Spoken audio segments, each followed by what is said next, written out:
ঢাকার পাশাপাশি বিভাগীয় শহরগুলোতে দলের কেন্দ্রীয় নেতাদের অংশগ্রহণে শোভাযাত্রা, সমাবেশ ও মিছিল করেছেন বিএনপির নেতাকর্মীরা। অন্তর্বর্তী সরকারকে দ্রুত সংস্কার কাজ শেষ করে নির্বাচনের মধ্য দিয়ে সরকার গঠনের আহ্বান জানিয়েছেন কেন্দ্রীয় নেতারা।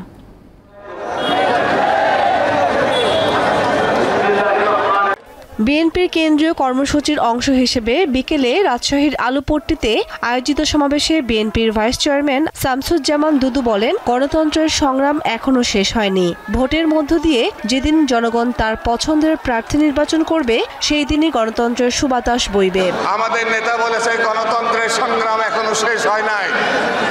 যেদিন ভোট হবে, ভোটের মধ্য দিয়ে মানুষ ভোট দিতে পারবে, তার পছন্দের প্রার্থীকে তার পক্ষে ভোট দিতে পারবে, সেই দিন আমরা বুঝবো দেশে গণতন্ত্রের সুবাতাস বইবে।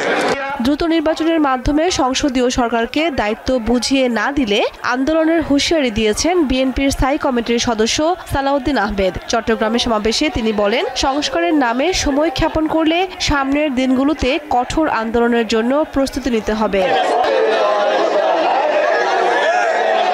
আন্তর্জাতিক গণতান্ত্রিক দিবস উপলক্ষে বিএনপির খুলনা বিভাগীয় সমাবেশে অন্তর্বর্তী সরকারকে সুষ্ঠু নির্বাচনের জন্য প্রয়োজনীয় সংস্কার করে নির্বাচনের রোড ম্যাপ দেওয়ার আহ্বান জানান গয়েশ্বর চন্দ্র রায়।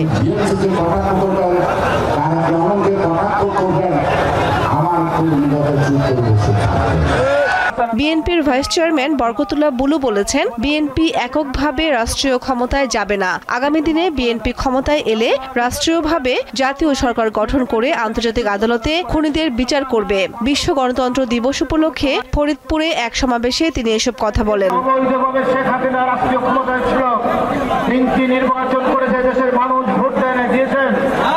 বিএনপির ভাইস চেয়ারম্যান নিতাই রায় চৌধুরী বলেছেন, অন্তর্বর্তীকালীন সরকারের প্রতি বিএনপি সমর্থন রয়েছে।